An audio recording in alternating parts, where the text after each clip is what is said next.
today we are honored to have with us a visionary leader whose trailblazing career redefined the boundaries of possibilities for women in both the corporate and sports worlds. Our distinguished guest, Cathy Engelbert, embodies the spirit of empowerment and resilience. In July 2019, Cathy made history as the first ever commissioner of the WNBA.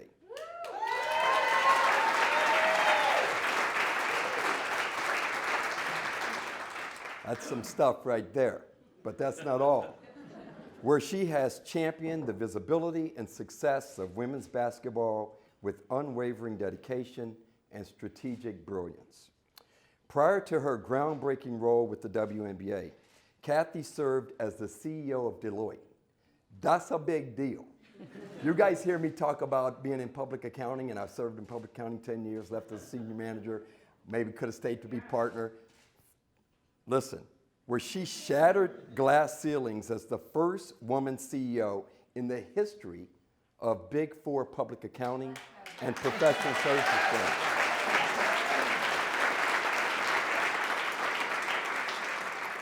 With over 33 years of experience, compare and contrast, 3310, compare and contrast. Cathy's leadership paved the way for countless women to excel in traditionally male-dominated industries. Beyond her corporate achievements, Cathy's commitment to gender equality, something that's very important to us, as you guys well know, extends to her board memberships and advocacy work, including her role as vice chair of the Partnership for New York City and her involvement with Catalyst, a global nonprofit promoting inclusive workplaces for women.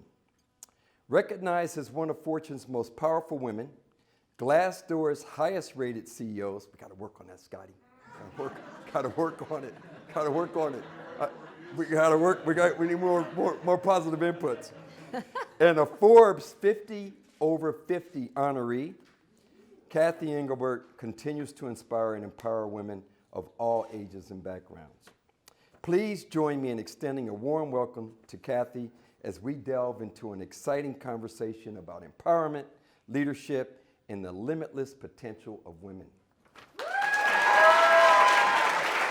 you. That was so kind. You're welcome. Too kind. So, a couple things I didn't mention, but I did some research, did a little research. Uh-oh. No, just kind of light stuff. But so Cathy played ball. She walked on at Lehigh, ultimately became captain of the team. She also played lacrosse, ultimately became captain of the team. So you package all that stuff up that you just heard, and where I come from, and what the kids say today, she's a baller, right? She's a baller. Yes, she is. All right, some housekeeping notes before we dive into a little fireside chat. So for the audience, before we dive in, let's go over just a few housekeeping items. So first, if you have a question, please raise your hand, and one of our marketing team members will come visit with you, give you a note card, you write it down. If it passes Intel, it'll make it up here to me. You guys are reviewing. Okay, it'll make it up here to me, and I'll ask the question. All right. So that's number one. Number two, in the spirit of celebrating diversity, you guys probably know this, but you've seen this around the business. So May is Asian American, Native Hawaiian, and Pacific Islander Heritage Month. So here's a fun fact. See if Larry knew this. So AANHPI month was officially designated in what year, Larry? Nope. He doesn't know. See, it's Sarah. It's Sarah all the time. No, the question's for you. Oh. Yeah, he doesn't want it. 1992. Oh, 92. Yeah. That's good. To recognize the contributions and influence of Asian and Pacific Islander Americans to the history, culture, and achievements of the United States. What better way to round up this month than with some delicious Asian-inspired cuisine prepared by our very own Woodland Cafe here at HQ. Hope you enjoyed the lunch, and let's give a big round of applause to Calvin, Hungju, and daughter Katie.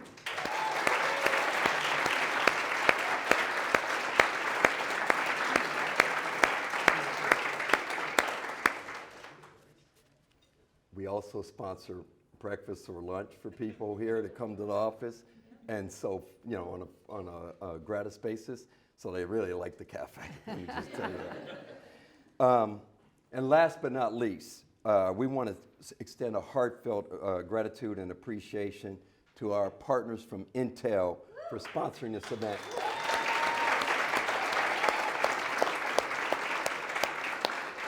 All right, we're getting to some fun stuff now. So, Cathy and I are going to have a little banter, and you guys make sure you're dialed in.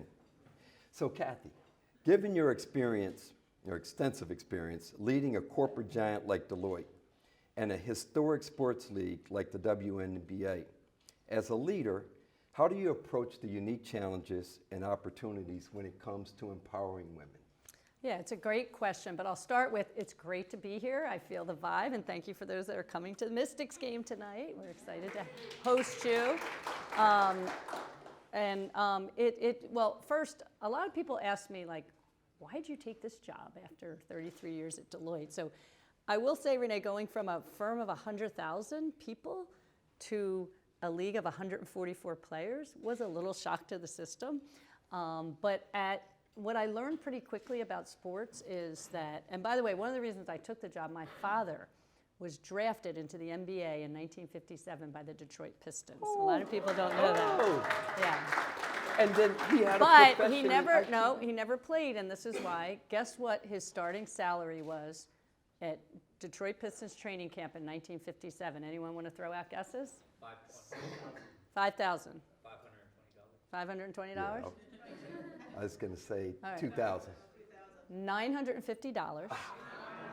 And he got a job with RCA, you remember that company? Yeah. Where he worked in early IT for a NASA contract for RCA, and he ended up working there for 30 years. He's passed away now, but he never played because what did NBA players do back then? They all had other jobs, you know? Yeah. They all had other jobs. So, but anyway, huge passion for the game. I got recruited for lacrosse. I was a walk-on for basketball, and go to Deloitte right out of college. And literally, I think it was when 2% of the partners at Deloitte were women. It was a huge, well, I grew up with 5 brothers, by the way, so I grew up in a family of 8, 5 brothers. That drove my competitiveness. And then I went to a college that was 4 male to 1 female, called Lehigh University. It's a engineering school back then, principally. I was the only woman in my freshman English class. So then I joined a profession that's 2% women at the leadership level. And you might say, like, okay, so then 33 years later, or 27 years later, you become the first female CEO in their history. And it's kind of interesting. No female had even interviewed to become CEO. Not even interviewed. And there's like a 12-person panel of senior partners who interviews for CEOs. And there were 3 men up for it that year. We all knew who they were. And all of a sudden, I got a call 2 weeks before they literally were going to do the interviews of the other 3. And they said, like, Cathy, we'd like you to interview for CEO. And what was my reaction? Who, me? Like, as far as Deloitte had come at that point, and Deloitte was one of the first to have an initiative for the advancement and retention of women, because we were doing fine advancing women, we just weren't retaining them, particularly when they got into their 30s and family. And I actually resigned from the firm after I had my first child because I said, I don't think I can do all of this. And I'm a big believer, talk about women's empowerment and the question in, you know, everyone says, can you have it all as a woman and raise a family? And I'm like, can you do it all is defined by you? Because have it all is defined by someone else. Doing it all is defined by you is what's important. So the first thing I did when I became the CEO is I was down here in DC on Mother's Day of 2015, and I was being interviewed on Meet the Press. Now, first of all, I didn't realize how many people watch Meet the Press. A lot of people watch Meet the Press. There's Chuck Todd, I know he's retired now or close to retiring. he asked me about our maternity leave at Deloitte. And I had taken 2 of them, and I mumbled something, blah, blah, 6 weeks, 2 weeks, family medical leave, blah, blah, blah. And I was like, embarrassed. I said, here's a progressive firm that's been at this women's thing for a long term. I can't even answer the question. And so what we did is we put together what I called a people first agenda, because at Deloitte, like here, people were our main asset. We didn't make widgets. We didn't make pharmaceutical products. We were about people and serving clients. And so I called my head of talent at the time, chief people officer at the time, and said, Mike, I just got interviewed on Meet the Press. I'm totally embarrassed on national television about our leave policy. And he said, oh, Cathy, don't worry. I have this, great timing. We've been thinking about putting together a 16-week family leave policy, 24 weeks for the birth mother, but 16 weeks for anyone, male or female, for any issue, sick parent, sick child, not just paternity, maternity leave. So I said, great, get it on my desk. A year later, first year CEO, I got involved with a lot of other things. A year later, Mother's Day comes along. Not on Meet the Press this time, but I call Mike, where's my progressive family leave policy? Oh, the Talent Council rejected it. The operating committee rejected it. It was too expensive.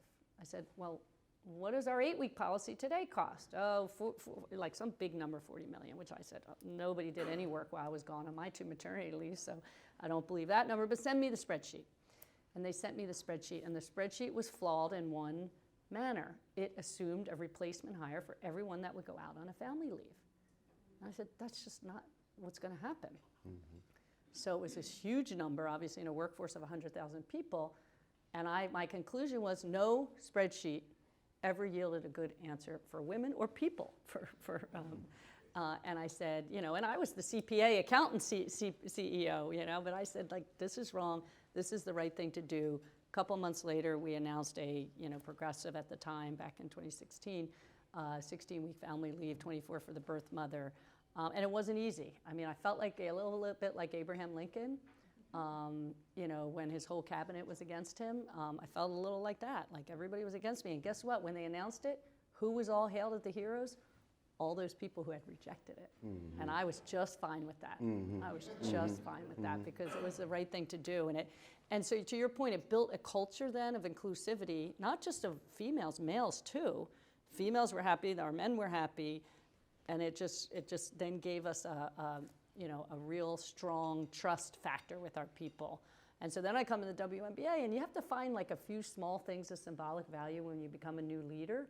Especially you go to a new organization like I went to, going from 100,000 to 144, and I had 12 people working at the WNBA at the time. And look, the WNBA, like, we are the most diverse league in sports. We are a microcosm of broader society. So I didn't have to come in and change a lot of policies. I had to come in and build an economic model that didn't exist. Teams are losing money, the league was losing money, they hadn't grown in 4 years, it had flat revenue growth. And so, again, doing a few things, small things of symbolic values with players to get them to trust you. We then hit a pandemic, and I'm sure you're going to ask me about all that, and a racial crisis in this country again, and it just, everything took off from there to land us in this moment now where we have huge momentum. Mm-hmm. That's awesome. And one of the takeaways that I have from there is that decisions can't always be made based on financial circumstances. Right? And then sometimes the leader has to weigh in and say, no, we're going to do this. And that's what you did in this situation. Yeah, in the face of a lot of people who said, we can't afford it or we can't do this. And it's the right thing to do. It's kind of cute. My nephew now works for Deloitte, and his wife just had a baby. And the day after they had the baby, he called me and goes, thank you for that family leave. I go, yeah, that was me. I will take credit for that. Yes, that's terrific. That's awesome. So this ties directly into the next question, and you sort of gave us one already, but in that transition from corporate to the sports world, what other lessons might you be able to share with us that you took away from Deloitte and now you're applying at the WNBA? Yeah, a lot. First of all, sports is not that different than business. Big business about relationships. Sports is a big business, so it's about relationships with corporate partners and with your stakeholders. So the first thing I did when I came into league, someone told me less than 1% of all corporate partnership dollars in sports goes to women's sports. Think about that. Less than 5% of all media coverage of sports back in 2019 was women's sports. We have actually moved that needle to 15%, by the way, so we're getting there. But the denominator of these is so large, they're billions and billions and hundreds of billions of dollars. And so it's hard to move the numerator enough to move it a couple hundred basis points, but we're doing it. And one of the things we came in, I also said, what's our strategy? And I literally was looked at like I had 5 heads. Like we actually didn't have a strategy at the WNBA. So we quickly put together, and I'm a big believer in a simple strategy. And I do everything in 3s. So our strategy was player first. So at Deloitte, it was people first. It wasn't hard to come up with. Number 1 has to be player first. I came into a league, the players had opted out of the prior collective bargaining agreement, and they didn't like us. They actually didn't like the league. So how can you have your workforce not like you at all? So, and they didn't trust us. So player first, stakeholder success. Now the different part of my corporate world to this is my stakeholders are so different than in my corporate life. The stakeholders are basically the small businesses that run our teams. And in some cases, they're affiliated with the NBA. That's big businesses, like here in Washington. But in 7 of our teams, they're small businesses that are not NBA affiliated. So a lot of people don't know that we have independent owners, and then we have owners that do have an NBA affiliate. And then the third was fan engagement, fan experience. Because one thing I knew working on digital transformations and things like that at Deloitte is like, that is so important, especially if you're going to attract a younger digital native fan into the league, and we made it too hard to be a fan. So 3-pronged strategy, player first, stakeholder success, and fan engagement, fan experience. So we did everything we did off of that. But the other thing is I had no team.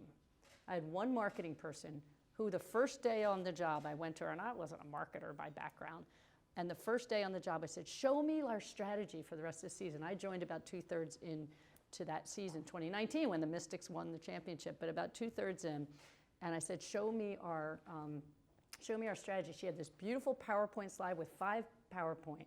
And like a good consultant, what did I say to her? Could you double click on each of those bullets and tell me what the executable plan is? She looked at me for like 30 seconds and said, Cathy, I got nothing. I don't have any money. I don't have any people, you know. And I said, oh, okay, I see what we need to do. We need to go out and raise capital. So we went out and raised $75 million in capital, first women's sports property to do that, certainly at that scale. Right? And this was back coming off the pandemic. I was in the role 6 months, the pandemic hits. George Floyd hits, 80% women of color, so the players don't trust us. But we had done a few small things of symbolic value in that 6-month period to build trust with the players, so they would come to IMG Academy in Bradenton, Florida for 92 straight days, by the way, and play in the middle of a pandemic, in the middle of a racial crisis in America. So it was hard. And then we got thrown in the middle of a political battle in the state of Georgia, which ended up flipping the Senate, so that was complicated. And so the following year, I'm like, we need to raise capital or we're not going to be around. We literally, it was so existential for us to have a season in 2020. So existential. Like, we're out of the sports landscape for 20 months, Renee, and I'm not sitting here as the commissioner right now. And Caitlin Clark and Angel Reese and Camila Cardoso and Cameron Brink have nowhere to play today in the U.S. because the league would have folded. So that was existential. I used every ounce of my Deloitte experience around scenario planning and building trust and building an economic model to survive. And I thought it would take a lot longer, but we literally went from survive to thrive in 3 years. It'll be a good Harvard business case study someday. That's awesome. Yeah, that's awesome. It will be. It will be. But it was small things of symbolic value to build trust, to pay attention to your stakeholders, and make sure it's easier to be a fan. Yeah. We're still working on that part. But now marketing, we went from that one person. I hired a 27-year Nike person. I mean, who's better at sports marketing than Nike? 27-year experienced Nike guy. He now has 25 people in marketing. Oh, wow. No ideas there, huh? Invest in marketing. Yeah, no doubt. It always matters, especially when you're a brand. I mean, the one thing about that 3-pronged strategy I told you about, it sits on the foundation of 4 things. One is the game. And the game, you'll see tonight, the game has never been better. Then it sits on the brand. The brand was very strong. We were coming off the orange hoodie and logo woman, and Kobe Bryant, who was going to be a huge advocate, wore the orange hoodie in his last known picture with Gigi before that horrible helicopter accident that took those 3 young women and their families. And so that the brand was strong, but then the other 2 things were the organization, which needed total transformation, like total, both team and league. Allison knows this, wherever Allison is. Team and league needed to totally be transformed from a human capital perspective. You guys understand that. And then the last thing was the ecosystem. The ecosystem around women's sports was a mess. Undervalued, underappreciated. Some ways I said we're a microcosm of broader society where women get undervalued in the workforce because these are professional working women. They just happen to be the best at their craft in the world, and it happens to be professional basketball, but they're working women just like you all are. And it was just so undervalued, underappreciated. So that needed to be transformed, the organization. But the brand and the game were good. So I figured I got 50% good and 50% a huge business transformation, which again is paying off today. That's awesome. Tremendous success story there. So you've mentioned it a couple of times. Double click, to use your terminology, which we use in IT space all the time. But double click on that pandemic / the societal issues that we're having at that time, because we had a lot of conversation about that at Iron Bowl during 2020. Yeah, I'm sure you dealt with. So yeah, we did. The one thing about a crisis that I learned, so I was around for the Y2K, the SNL crisis of the late 80s, obviously the Sarbanes-Oxley crisis that affected my profession when Enron went under, and then Arthur Andersen went under, and then obviously the financial crisis. The one thing I always remembered about crisis is the decisions you make are going to stick with you for decades, and you'll be talking about them. But also, all your weaknesses get amplified, but it's also the moment to fix them, because in this case, everybody else was in crisis. So you could actually take the opportunity to fix it. So we're faced with the pandemic and the racial crisis, and what happens? My team says, literally, the person who'd been around the longest on my team since the league started said, there's a 2% chance this is going to work, Cathy, and next year, none of us are going to have jobs. And he had an expletive in there, by the way, because everyone curses in sports. I wasn't used to that, but everybody curses in sports. You played ball. Yeah, I know. And I have 5 brothers. I learned a few things from the 5 brothers. But I said, what do you do in the face? Like, I'm new in the league. I'm there 6 months, and someone says you have a 2% chance of making it. What do you do in the face of 98% chance failure? Me? You do everything in your power to prove them wrong. And we just literally scenario planning, again, stakeholder engagement and trust and culture. And culture is a hard thing to change if you don't have trust. So you got to build that trust, and then culture change is easier. And we got it done. Not one of our players got COVID. And they also, during the Jacob Blake incident, they stopped playing. And I learned a huge lesson during that, because we had 4 national television games that night that happened. It was August of 2020. And we're in a bubble. We're not allowed to go anywhere, not a CVS, not a Walmart, nowhere. And we're sitting there, and we go to the arena, and I'll never forget, it was Washington and Atlanta, and there was a Washington player standing, and I walk in, and you thought it was a funeral. I walk in, and the coaches are like, players aren't going to play, Cathy. Meanwhile, I'm like, as the commercial person, like, we got 4 national television games tonight. I'm going to go convince them to play. I walked in, Renee. It was silent. They were all around the free throw circle, and half of them were crying. And I walked in, and I stood around the huddle. Normally, I would charge in there and say, let's go, let's play this game. And I just listened. And there was a player on the Washington Mystics, and we let players bring kids into our bubble if they had children, because we have moms in the league, so we're gonna be like, let them bring their kids. So there was a player on Washington at the time, and she had a 6-year-old boy. She was an African-American player, and she said to me, she turned to me with a tear in her eye, and she said, Cathy, in 10 years, this could have been my son. And it hit me. I was like, okay, I need to walk in their shoes. I walked out and said, we're not playing games tonight. And the players went back, had a candlelight vigil. The leaders of, the head of the Players Association, Neko Gumake, spoke. They had a lot of other people speak. I still don't know where they got the candles because we were in a bubble and you weren't really allowed to go out and buy things. But it was a moment, at least as a leader, where I listened, like I normally wasn't going to listen, let's go. And I went in there with a totally different view of the outcome than what happened. And I was totally impacted for life. Like I still remember that player, that tear, and her son standing next to her and her hand on his shoulder and saying, this could have been him in 10 years. Amazing. Powerful. Yeah. Yeah. All right, we'll take that and we'll transition a little bit. What advice would you give to women aspiring to break through the ranks in either sports or business and get into what is traditionally male-dominated positions? Again, in threes. So the number one thing, when I graduated from college, or when I went to college, I was the shyest person probably that arrived at Lehigh University in 1982. Like I was super shy. Sports gave me that confidence. So confidence, I would say, confidence, courage, and curiosity. So it happens to be 3 C's in this case. But thankfully, I was always curious about how was technology evolving. And this was well before AI, cognitive, well before all of the technology you all deal with every day. And it was like, I was just curious. I was curious around the 4th Industrial Revolution and what did that mean? And I read a ton on it.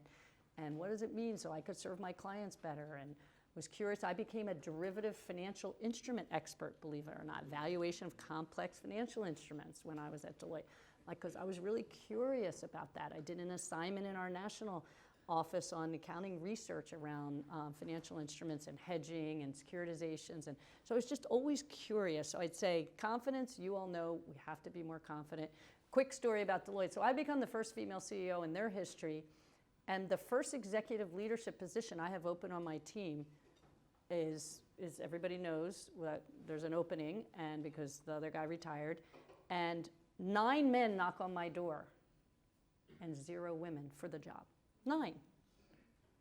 And I'm like, gosh, I thought I was going to inspire women to raise their hand and be confident. And so I reached out to 3 women who I thought would be very qualified for the job. I said, why didn't you raise your hand for this?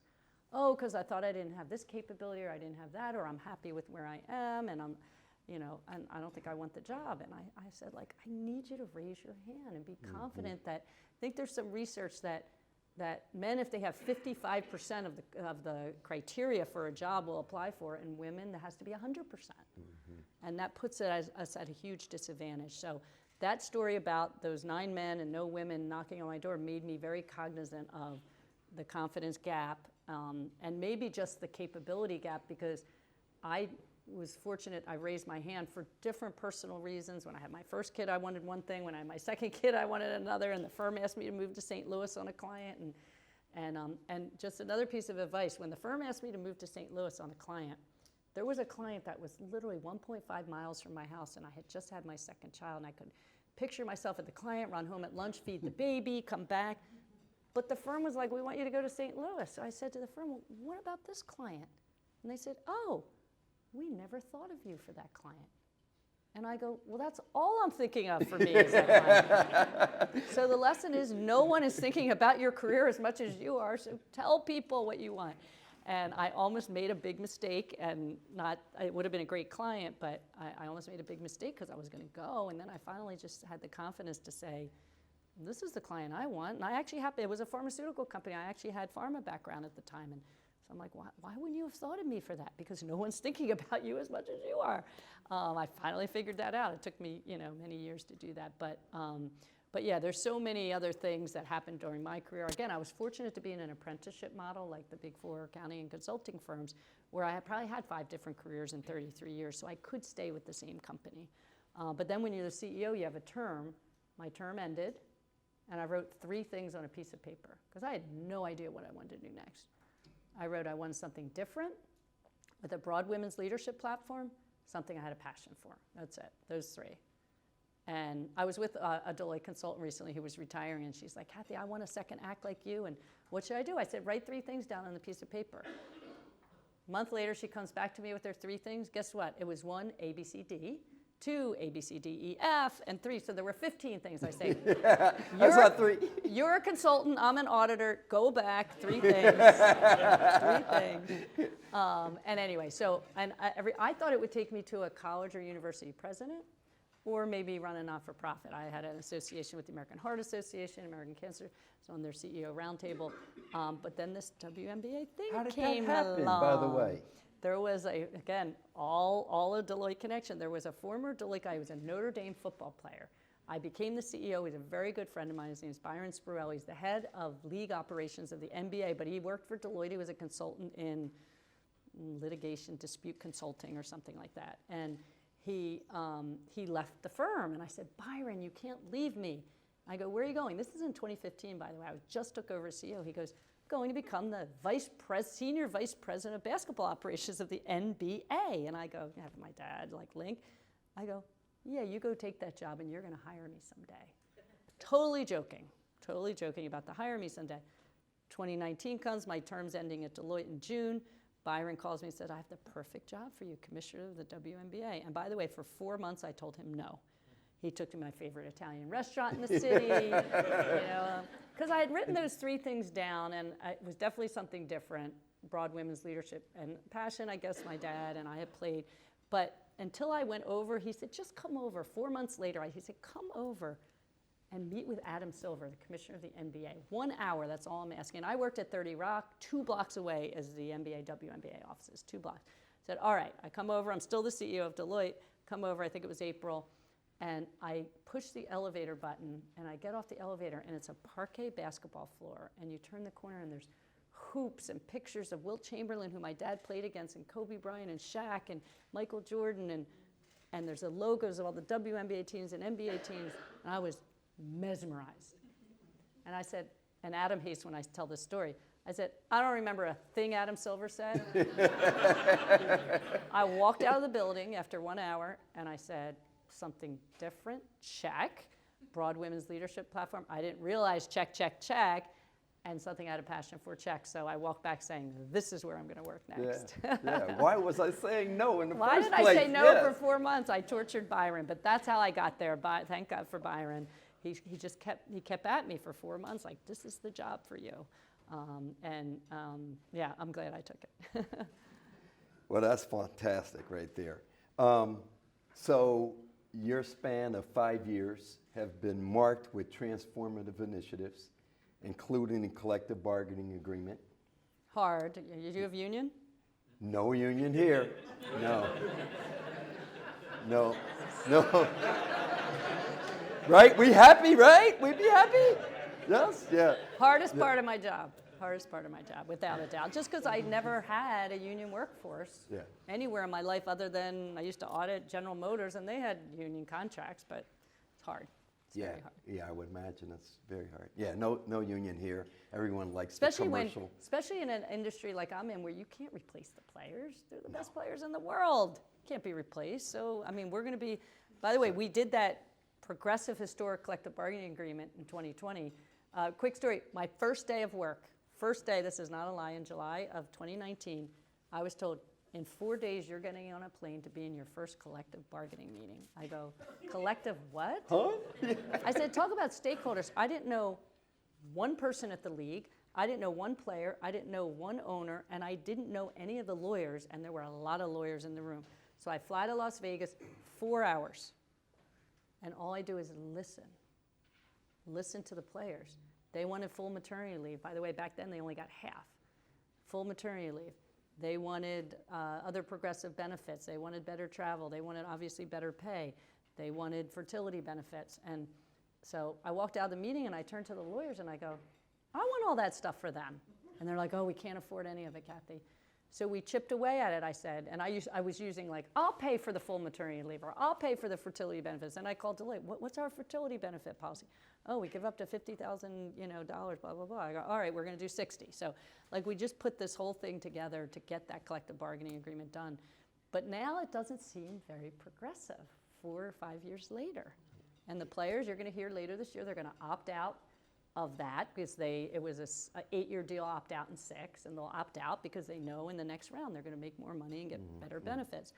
So it's hard. So we're going to be doing another one, hopefully historic, but it's all going to be based on corporate partner support, media partner support, because other than that, we're in a really good place, a ton of momentum, but we can't really afford everything they want. Yeah, one of the things that I find right now, or in this current era, is continuous evolution all the time. It's all the time, like what you did a couple years ago. A couple years ago, just not What have you good done for me anymore. lately? Yeah. We centered the entire business around our employee experience matched up with our customer experience. And we feel if we do a good job on the employee side, Yep, we'll those do are your a good job with stakeholders. the- Yep. Exactly. Yep. So, fantastic. What other ways is the league facilitating increased demand and growth occurring in women's sports in general? This is crazy. So 24 million people at peak watch the NCAA final women's game. Yep. Pretty amazing. Great games, by And the way. believe it or not, one of the reasons is there's 3 things you need in sports. I figured this out maybe 2 years in. Maybe I should have figured it out sooner. You need household names, rivalries, and games of consequence. And what does March Madness have? Every game is a game of consequence. Survive and advance.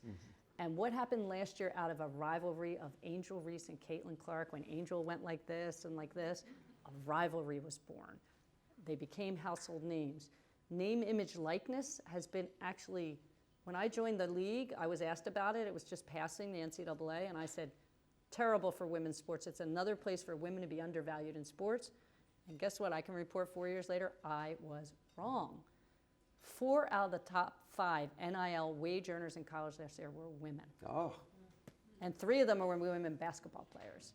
And these players are coming in with huge social media followers, huge business acumen, because now they have deals with State Farm and Gatorade and Nike and Powerade and Mercedes. And I mean, Angel and Caitlin made millions of dollars in college, and now they're making a multiple of that now that they have a WNBA career and they have a post-college way to make more money because they have a national brand and now a global brand in the WNBA. So it's really important that these players get supported from that perspective, and I think the momentum has never been better. Again, I talked about the game being great and the brand, and now the ecosystem's changing. There's most people who couldn't name a player on UConn's men's team that won the national championship, but most people can name a bunch of college women players.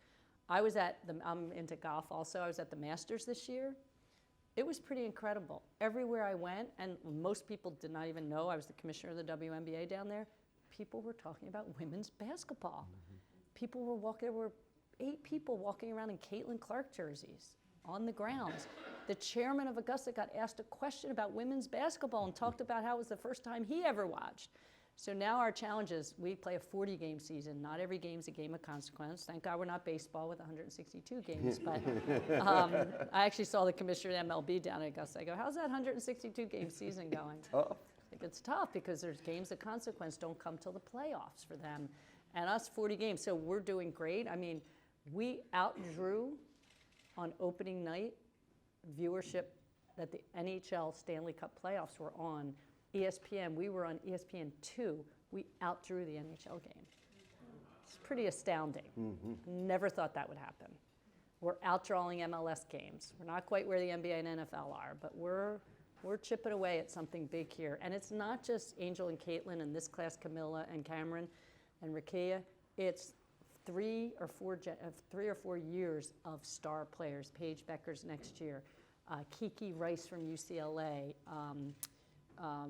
Juju Watkins from USC. How lucky am I to be in women's basketball? Yeah, We got 4 years of stars, and Hannah Hidalgo at Notre Dame. It's outstanding, and people were telling me the U17 class is even more talented than this class. Wow, So wow. but marketing has a lot to do with it. Like, we need more recognition of players. On the Mystics, Shakira Austin was a rookie 2 years ago, was it? And she's amazing. She was hurt last year, but she is amazing player. But it takes a rookie a couple years to really hone their game in the W, because everybody's like, oh my God, Caitlin's not as good in the WNBA as she with Iowa. That's because there's 250 Division I NCAA women's programs. There's only 12 WNBA teams. This is the elite of the elite. Right. It's going to take her a while. She had 30 points last night. She's going to be fine. So people just need to be patient, I think, and we need to capitalize on the momentum. But the number one thing that puts sports on the map, media rights, media rights, and media rights. The reason the men get paid so much, media rights, billions and billions of dollars in media rights, which women's sports hasn't had. And our viewership last year was on par or in excess of MLS and the NHL, and their media rights deals are 12 to 15 times higher than ours. Something broken in that model. So we're going to try to fix it and chip away at it. Wasn't planning to ask this question, but financial minds think about these things. Is there a relationship with the NBA because of the demand that they have to draw some of those resources to the WNBA? Absolutely. There's a reason. So the WNBA is the longest tenured women's professional sports league in the country by double any other, by double. And the reason we have survived is because we have a big brother, the NBA. We're very fortunate to have that. We share a lot of shared services, back office. 5 of our teams are NBA affiliated, the other 7 independent. Huge advantage for their platform. I mean, right now, their ad spot for the NBA Finals has 2 WNBA players in it. It's like amazing. So the NBA, and a lot of NBA players come to our games. I'm sure the Wizards players come to our games. I mean, Kevin Durant's a huge fan of the W. Steph Curry. You know, we're trying to get LeBron a little more interested. But you know, a lot of them are girl dads too, and they're very interested, but they make an impact. So I think we're seeing more star power, and the NBA certainly has been a big partner. And one of the things in media, you know how much the media landscape's being disrupted, Renee. I mean, obviously, you look at Paramount, CBS, their market cap's about $7 billion. They owe the NFL under their media rights deals $20 billion. Like, how is this a sustainable model for them? So there's going to be consolidation in the media market. Obviously, the streamers. If you look at the market cap of the traditional media companies, Comcast, NBCU, Disney, you know, ABC, ESPN, Paramount, and Fox, like the market cap of them versus the market cap of, call them the FANGs, you know, who have gotten into Amazon, Apple, have gotten into live sports. And live sports is one of the only things keeping people watching that little thing called the television. And now all of the traditional media companies have streaming services. Peacock, Paramount Plus, you know, Max for Warner Brothers Discovery. So there's so much changing in that, and it's really interesting to watch that because we, with the NBA, are the only 2 sports properties together that can provide a streamer 330 plus days of live sports because everybody else's season's at the same time. You know, whether it's gender or even college basketball happens at the same time as NBA basketball. So we're it. And so partnering with the NBA gives these streamers, we're much more attractive with them than without them. So we'll go to market on a tranche of our media rights with them, and then we'll have a tranche that we can do on our own. That's so awesome. it's kind of the best of all worlds. Yeah, fantastic. You've shared a lot. Something beyond what you've shared, most memorable experience as a leader. Well, I told the one about the bubble. Yeah, something else but that you was want so us to hear. impactful to me. I don't know, a weird thing, you read all these accolades, and those are fine, but I once got an accolade that I'm most proud of, which was most powerful mom. Ah, all right. That's good. Which, by the way, once your kids turn 18, you don't go on the list anymore. But I got it for a year right before my daughter turned 18. But I have 2 kids. I have a 26-year-old now daughter and a 23-year-old son. And yeah, that was kind of cool. Like, of all the things, it's like, and I'll never forget when I was named the CEO of Deloitte, I'll never forget telling my kids, and my daughter was like, Mom, can I get that pair of Chanel boots that I always wanted? My husband goes, can we get that apartment in the city I always wanted? And my son goes, can I rent an additional video on Amazon Prime Video? So I was like, yeah, my son, I came down, I went upstairs to like grab myself, like, oh my God, I just changed my life forever. And I come back down and he had printed out a picture of myself on the internet and it just said, Mom, and hung it on our back slider. Oh, that's Mom, cool. because he wanted to send a message, you're just mom to me. Yeah. That's awesome. And by the way, quick story, I always thought I was cool to my kids until last Thursday. I was telling Renee this. Till last Thursday, we announced an expansion team for the WNBA in Toronto. So our first foray outside the United States, yes. And, you know, there were a lot of brass there, the Prime Minister, Justin Trudeau, the Mayor of Toronto, the Premier, the new owner, Larry Tannenbaum. But my daughter saw a picture of me with Drake. And she's like, Mom, I'm shook. You're the coolest mom ever. And did you tell him I love him and get his autograph? And I said, no, I did not. She said, what about Trudeau? What about that That's great. Prime Minister? All right, the last question I have, and then we'll open it up to the audience. So, what advice do you have? And as a male ally, our men need to hear this. What advice do you have for our men to help drive change and empower women in the workplace? It's so great you use those words, ally and change, because I am on the board of Catalyst. And I was actually their first female chair, by the way, 40 years into the organization. I know that sounds weird, but where did they draw their chairs of their board from? CEOs. 93% of CEOs were men, so they always got it. So anyway, and they have a program called the MARC program, M-A-R-C, Men Advocating Real Change. And so you just said it. It's an advocacy position. It's thinking when 9 men knock on your door and no women. It's thinking, why aren't women knocking on my door? It's being cognizant of the challenges that women might have because they might be they're the child bearer and they might be the main child care and have a lot of the household. I think that's changed. I watched my brother, who's 10 years younger than me. He did so much more around the house than my husband ever did. So it's changing, I think, with this next generation too, and the involvement. But I mean, know that a woman is balancing a lot in her life, and people have this perception of, again, having it all, and can you do it all as defined by you is what I would say, and help in that because, you know, the one thing that when we did the family leave program, I had men coming up to me and saying, thank you so much for this, because my wife's a pediatrician and she can't take off more than 6 weeks, so now I can stay home with the baby so her practice can survive. Something like that. Mm-hmm. So there's so many ways that men can advocate and be there, you know, during those times when women either drop out of the workforce or think they can't raise their hand to do different things to build their capability that will make them a future leader. So that's the advice I would give. That's great. Yes. The Intel cleared questions? Yeah, these are cleared. I want to know if you nixed any of them out of the packet. I'll answer them. Oh, we've had to. It may happen in a different way, but we've had to. Okay, so the first question is, have you drawn professional inspiration from other women? Who and why? Yeah, so again, I was blessed to sit in a lot of boardrooms on the other side of the table as a partner at Deloitte. And so I saw a lot of women joining boards. So when I first became the CEO, I sought a few of them out. I won't name them by name, but one of them's the one who said, Cathy, you need to do small things of symbolic value when you become a leader, because then you build trust and you get the harder things like culture change done.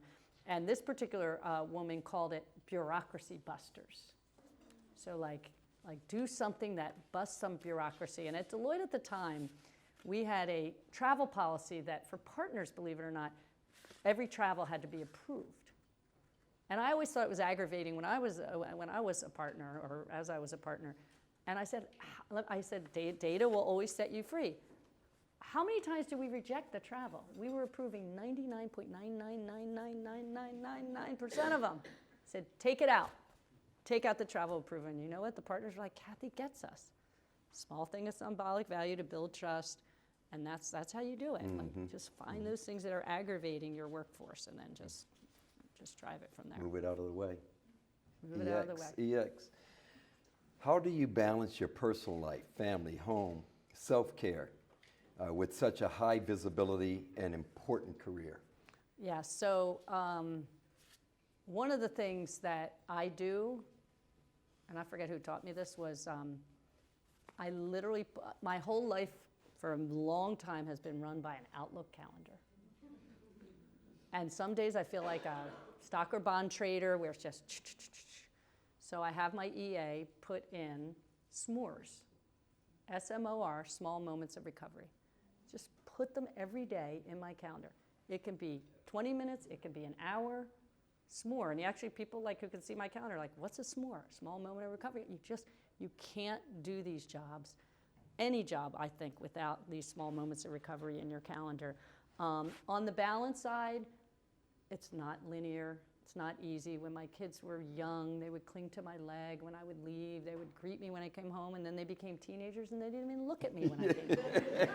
So it's not linear. There's different ways of balancing at different points in your career, and and so when I became the CEO on March 15th of 2015, I was announced in November, but I didn't take over until March, and my daughter was starting her senior year. She was an elite lacrosse player on March 17th. And I said, what am I going to do? Like, I want to be there, but I'm becoming the CEO of this big firm.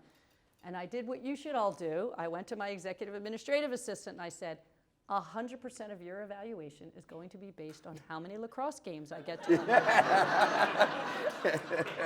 My goal is 75%. One, I wanted to do that for the parents that were there to see that a working mom could do this. And two, and I coached basketball, a lot of the girls in middle school basketball. I wanted them to see, even though I now have this big job, that I can do it.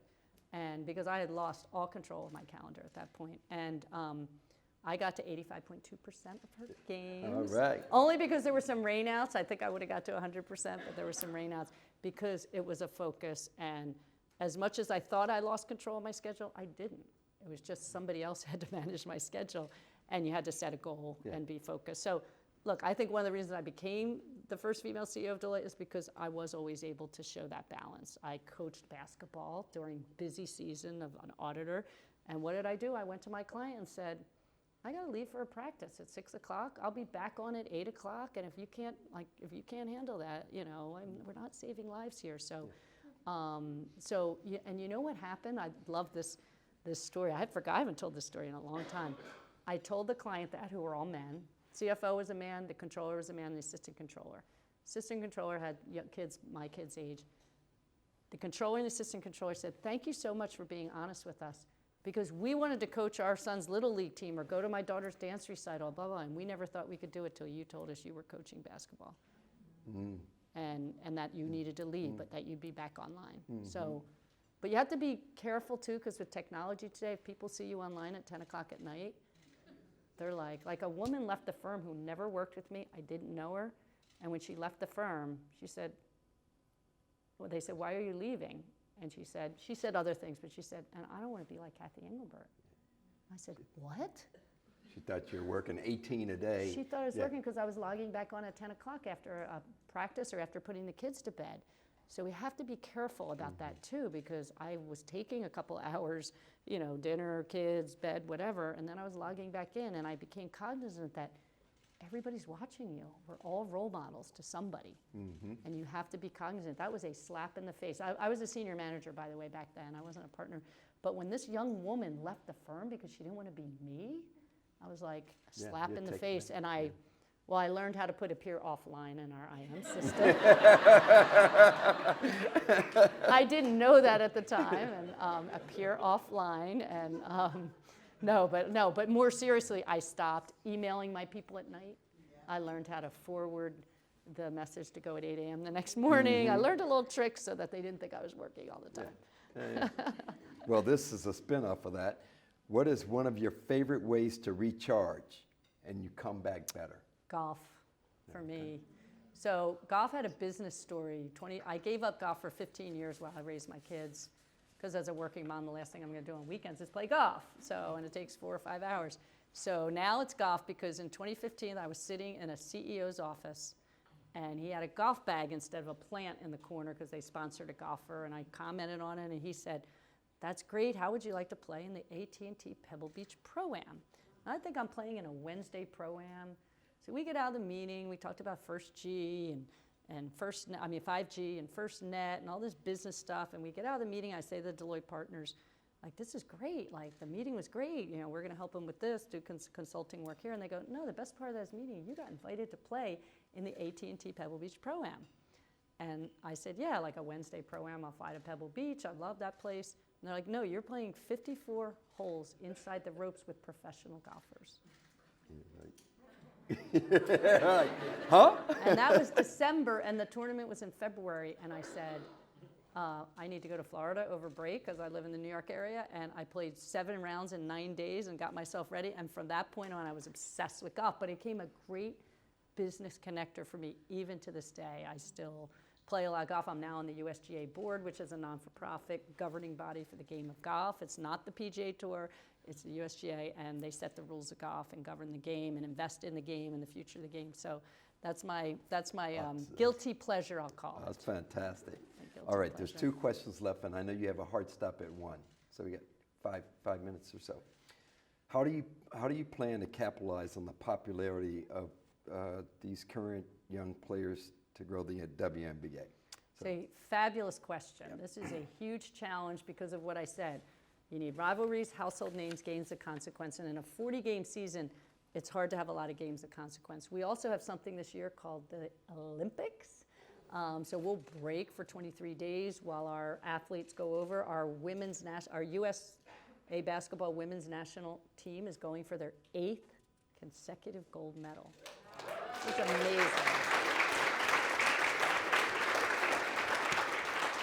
But here's the point about capitalizing. How many of you knew that before I just told you?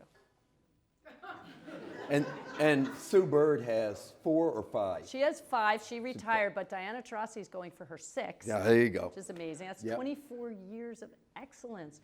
And you don't know it. Why? Because NBC isn't marketing it. And if this was the men, it'd be Dream Team 4.0. Yeah. And all of you would know they're going for their 8th consecutive. They're only going for their 2nd consecutive. And so that's an issue in the way we think about it. But I'll leave you with this, just as you think of brand and marketing. So it kind of hit me a couple years into the league that as I study other leagues, the NFL, your loyalty is to teams.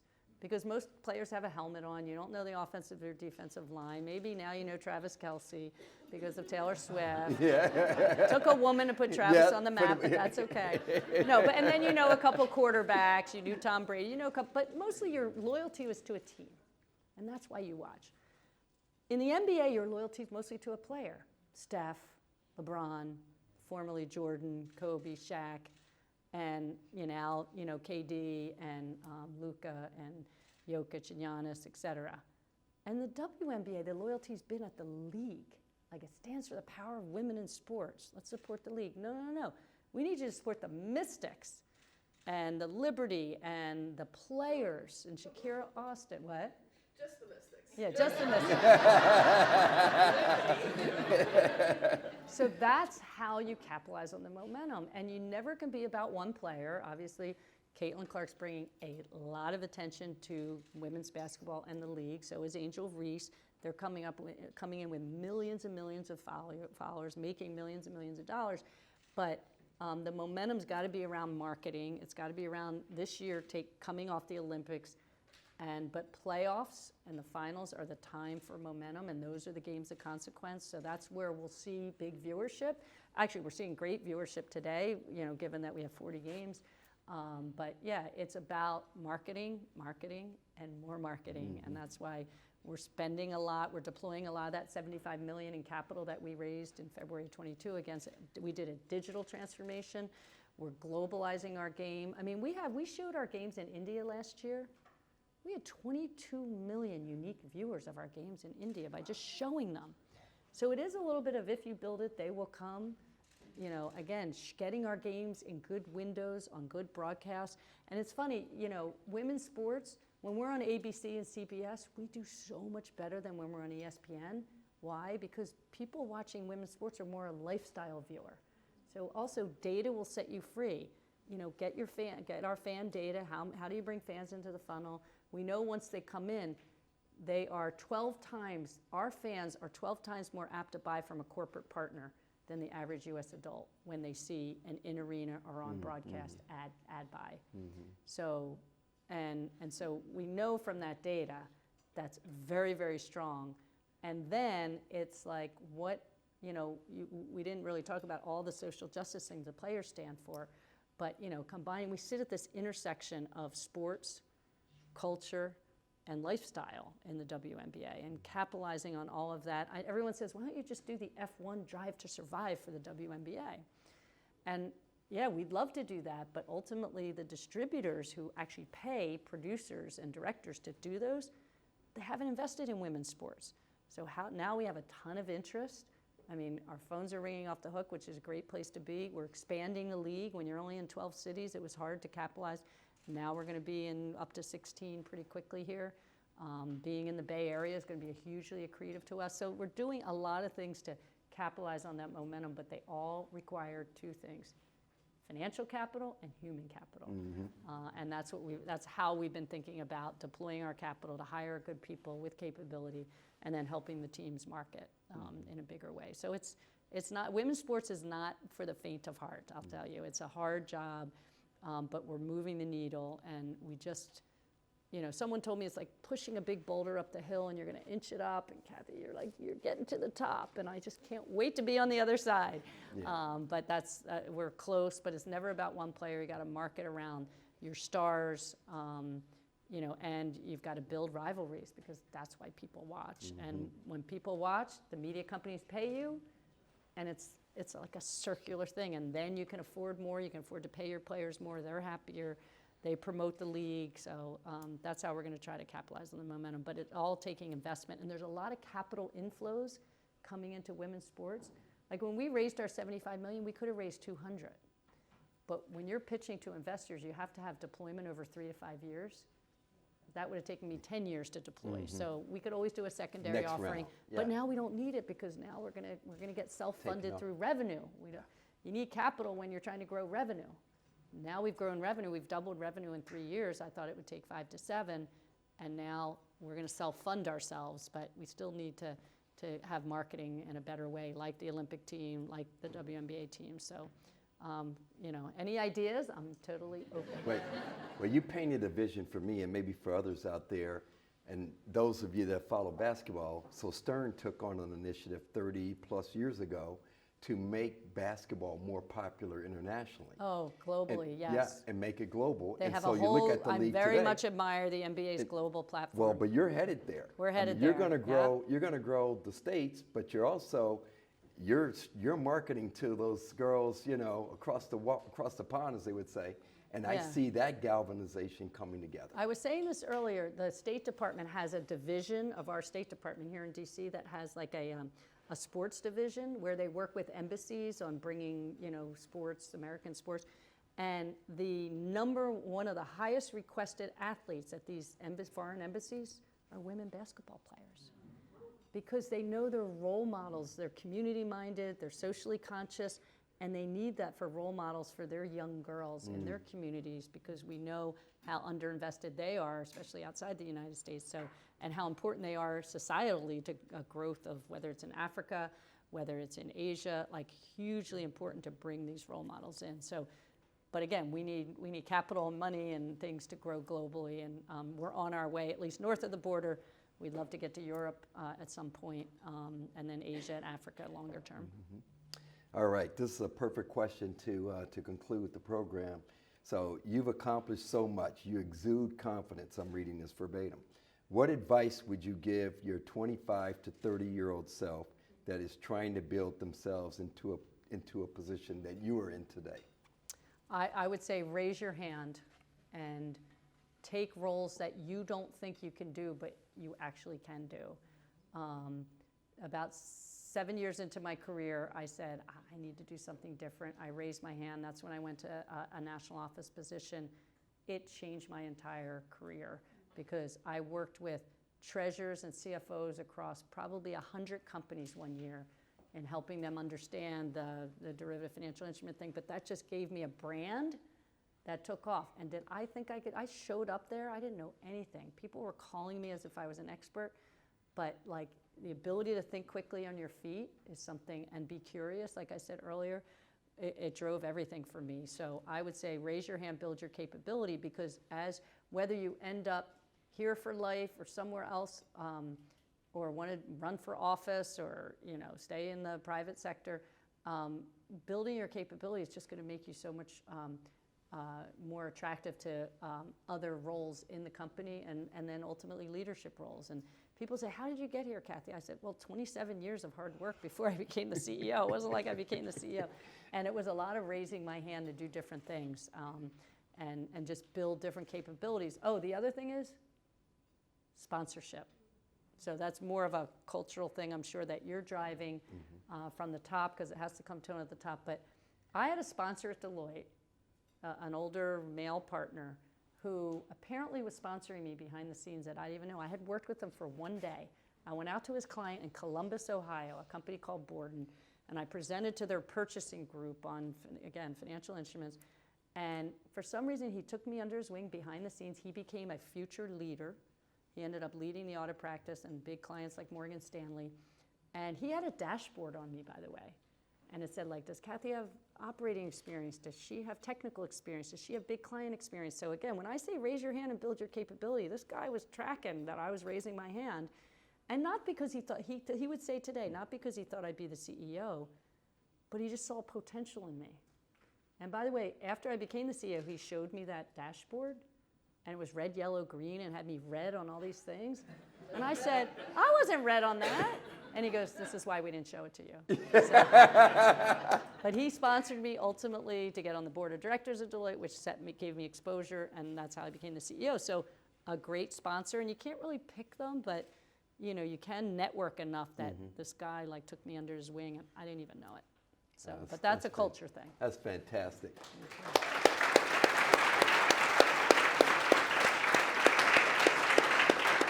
Well, you've been so generous with your time and wisdom. You have an open invitation. Oh, well, thank you. We are the landmark next generation solution provider in the DMV. So you can come here anytime you want. Ladies and gentlemen, baller right here. This is a baller. Thank you.